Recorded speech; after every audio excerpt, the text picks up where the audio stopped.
Train 262 Heavy, wind calm, runway 31 left, clear for takeoff, caution wake turbulence, previous departure Heavy 777. Welcome aboard and welcome to Beijing, China. Because this is Flight Simulator X, the new airport terminal isn't here. Anyway, what are we in? We don't have a VC cockpit. You know what we're in because the video titles it. I don't know why I keep thinking that it doesn't. But anyway, we are in the Ilyushin, I'm going to mispronounce some of this because it's Russian, IL-62. Let's get outside so we can look at our beautiful aircraft. We are in the Aeroflot livery because I didn't see one in the North Korean livery. They're actually the last regular scheduled operators of this aircraft. So if you want to fly in one, you have to fly to North Korea from China. Maybe not the best thing to do, especially if you're an American. But the rest of you, because you're not, yeah, never mind. Anyway, this was conceived in 1960 as a successor to the IL-18, which was a turboprop. It entered service with Aeroflot 15 September 1967 on a Moscow to Montreal flight. It is the first pressurized Russian aircraft with a non-circular fuselage cross-section. It looks circular-ish, but it is not circular. It is also one of only two airframes with the unique quad-engine T-tail build, the other one being the British Vickers VC-10. Okay, let's go ahead, and I've done as someone asked me to do, and I've shut her down. Let's pull up Shift 1. There we go. Here's our cockpit. It looks, thankfully, words are in English. Some words are in English. Things are in English. That's good. That's really good. Fasten seatbelts. No smoking. Batteries are on. Alternators are on. Strobe is not. Now it is. Okay. Cool. All right. So I'm going to go ahead and start her up. And while she starts up, we're going to go ahead and hit the other key. So Shift 2 gives me a comm stack, sort of. 3 gives me, there's my GPS. 4 gives me my, what the, oh, that's my, is that my throttle? Yeah, that's my throttle quadrant. That's 4. 5 gives me,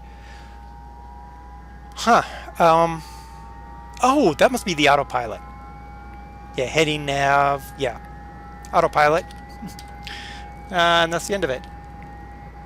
Alright, so now why did it move my, there we go, weird. Anyway, how are we doing on our engines? Okay, we're bringing engine 2 online. Now these engines, they are 4 Soloviev D30 KU turbofans. They are low bypass turbofans, so there's actually a different whining sound to them in real life, and it does sound in my ear right now, than you would get from a 707, a 737, an Airbus, any of those. They produce 24,250 pounds of thrust each. This plane had a range of 6,215 miles and could carry between 168 and 186 passengers. It is a contemporary of the 707, DC-8, and aircraft like that. This one is still in passenger service 30 years later, 30 plus years later. Pretty much a testament to the build of these Russian aircraft. Okay, I think we're all online. Nope, I see number 4 is kind of modulating right now. Alright, while it's doing that, you can hear the difference in the engines. Alright, let's get some flap out. Very quick flaps. They don't take forever to go out like some of them do, you know? There we go. Maximum flap right there. I don't think we need maximum flap though. Interesting flap sound. Looks like everything is modeled for movement. Where's my air brakes? There they are. Excellent. Okay, looks like we're all powered up. We need to turn our cockpit back on. I know somebody said you hate it when there's no virtual cockpit. I understand that, but I've sort of got a virtual cockpit. Sorta. Not really. Actually, you know what? I'm going to get rid of that. Let's go to cockpit. There we go. I know it's sort of annoying not to have a virtual cockpit, but some of these aircraft just don't have it, and I think this is a neat airplane. Anyway, let's take the parking brake off. Okay. I have to remember, I have a mental checklist right now going on because there's something we have to talk about this aircraft, and I just have to make sure it gets in the air first. So here we go. Hear that low bypass whine? Completely different than what you would get off of an Airbus or a Boeing aircraft. This aircraft's going to have a very long roll, which does kind of concern me because I actually do see the end of the runway already. Oh, goodness. We're about to find out. Here we go. I actually read a trip report of somebody who did... Now let's turn off our taxi lights. Oh, you can't turn off taxi lights? Yeah. Alright, fine, whatever. Who flew on one of these to North Korea. And he said it was extremely loud in the cockpit. Or not in the cockpit, in the aircraft compared to, not overall, but compared to, here we go. Are we in the air? No. Just looks like it. Notice the little tail wheel at the back?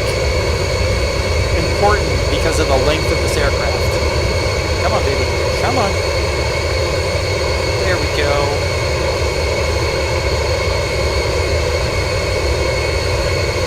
Alright, let's put those gears in. Keep climbing, baby. Oh, man.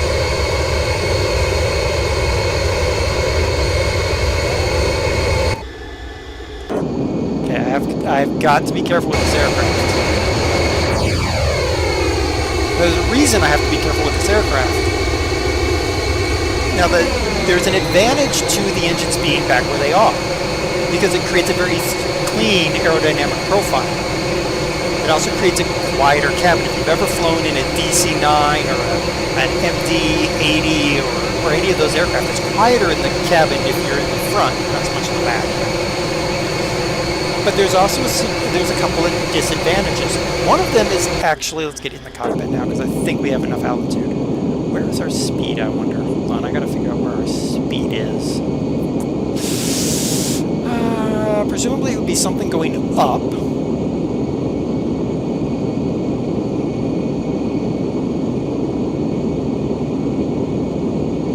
I don't know, but I'm going to go ahead and throttle her down a little bit and hope to see something start to decrease.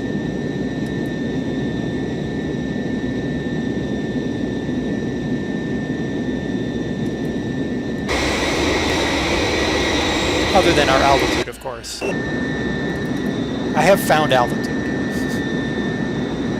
It's still going up. I'm trying to find... well, sort of.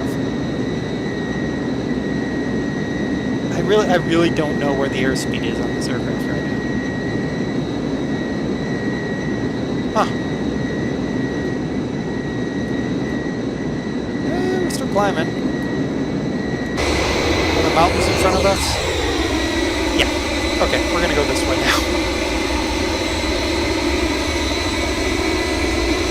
now. Okay. So one of the problems with the engines mounted in the back is actually one that you wouldn't think of. The wings have to be stronger. You would think if the wings are hung under the engine, that means the wings have to be stronger, and they can be, or heavier. That means they could be lighter if you put the engine in the back, but that's not true. The wings actually affect the wing bending moment. So without, it dampens it, basically. And without the engines, you have to strengthen the wings so that they can handle the bending moment that they're going to experience during flight. But that's not the only drawback. One of the bigger drawbacks, let me straighten this guy out. There we go. One of the bigger drawbacks here is what's called the aerodynamic wash. These engine inlets, if I pull up too much, the wings are going to block the airflow into the engine, and then the engine is going to have a problem. But more than that, if I pull up way too much, see if I can get the aircraft to behave a little bit. If I pull up too much, now the air is missing my tail, and I can potentially get into what's called a deep stall. Hold on, save my airplane before I get it into a deep stall. There we go. Now, if you watched my P-38 videos, we talked about compressibility. Well, it's sort of the same effect. Suddenly my tail no longer has priority, and I have no way to get out of my stall. I can't put her nose down because my elevators aren't being affected by the airflow. And this created an issue. It required them to do for the 1960s, that's the wrong one, where's my GPS? 3, there. For the 1960s, a very complicated stick shaker, basically. Basically had to develop the stick shaker. And in that time period, that wasn't an easy thing to do. So it does require pilots of this aircraft to fly a shallower takeoff because they have to make sure that their tail maintains its priority. Alright, we're going to try to make a landing here, guys. As soon as I figure out where the runway is. Bloody Nora. Okay. One thing that is often said about this aircraft, though, is like a lot of Russian transport aircraft of its time, it does fly a little bit like a fighter jet. It's very responsive. It's very quick, and part of that was just the way the Russians built their aircraft at the time. As I said, this aircraft is still in service with North Korea's national airline. You can still buy tickets on it. I believe all the ticket stock is issued, if I remember correctly, it's issued by Air China, so you don't actually get like a North Korean airline ticket stock, which some people find important. I'm not one of those people, mind you, but whatever. Okay, let's see if we can make this landing. It'd be great if I knew it. I mean, I can look down and see that my airspeed is 340 knots. Good night. What am I doing? Huh. I still don't know where my airspeed is. Huh. Oh well. Alright. Let's go ahead and get those landing gears out.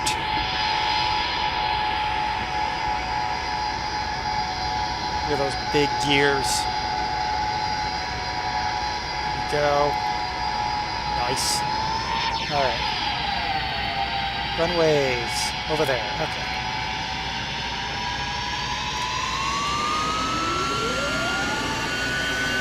Alright, we gotta fan this guy, spool this guy up a little bit quicker because the low bypass doesn't respond quite as quick. And I've been flying, well, other than that DC-10, which was a disaster. I've been flying prop planes too much lately. Alright, let's see here. Looks like I'm lining up to an ILS slope for a runway. I'll go for that runway. I do like this model. You get several aircraft. I think it flies. I mean, potentially flies, right? I'm not a IL-62 pilot. I'm gonna go for this runway. I don't really care which runway I'm going for. I'm just going for any runway at this point. Don't sink. Hush. Don't sink. Don't sink. Don't sink. That's floored, by the way.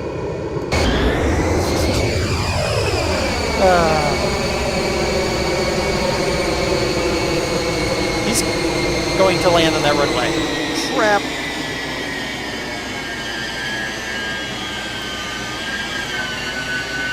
Jeez. Look at the traffic down there. Oh man, it is China. Chinese traffic. You always hear about it. Now you get to witness it.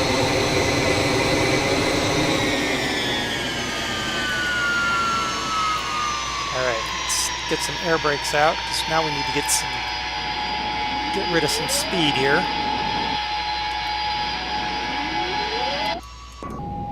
Jeez. Yeah, we're a little bit high, but, you know, whatever. Pull up. Shush. Don't sink. Don't sink. Don't sink. Hush. Quiet. Don't sink. Oh, this isn't going to work very well, is it? Don't sink. Don't sink. Hush. Be quiet, little talky man. Don't sink. Don't sink. Oh, I'm going to make it, aren't I? Don't sink. All right. Do I have reverse thrust? Yes, I do. I have on the outboard engines, which is correct. Oh crap, there's a plane on the runway. Holy moly. Don't take off, dude. Whatever you do, do not take off.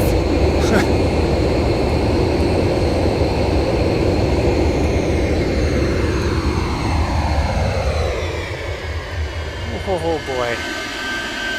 Ah, we made it. Let's get off the runway so that guy can take off. Now that we've given air traffic control a heart attack.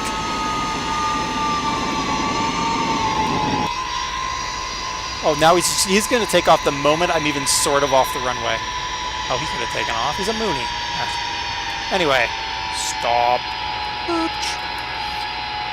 Parking brakes. There. Open the cabin door. What opened? Exit opening. What exit is opening? Oh. No. I know that. Don't. What do I do there? Oh. Don't mind me. I'm just fooling around now. Okay.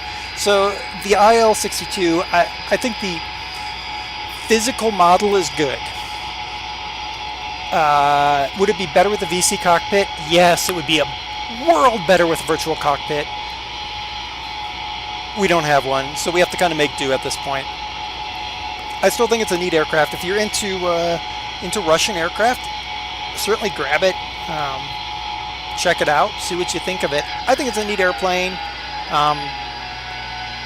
The fact that it's still flying 30 some odd years later is just an amazing achievement of Russian engineering. So let's shut that down. There we go. So until next time, this has been Captain DerTebbers making one of the worst landings. I'm probably going to have my pilot's license revoked for that one.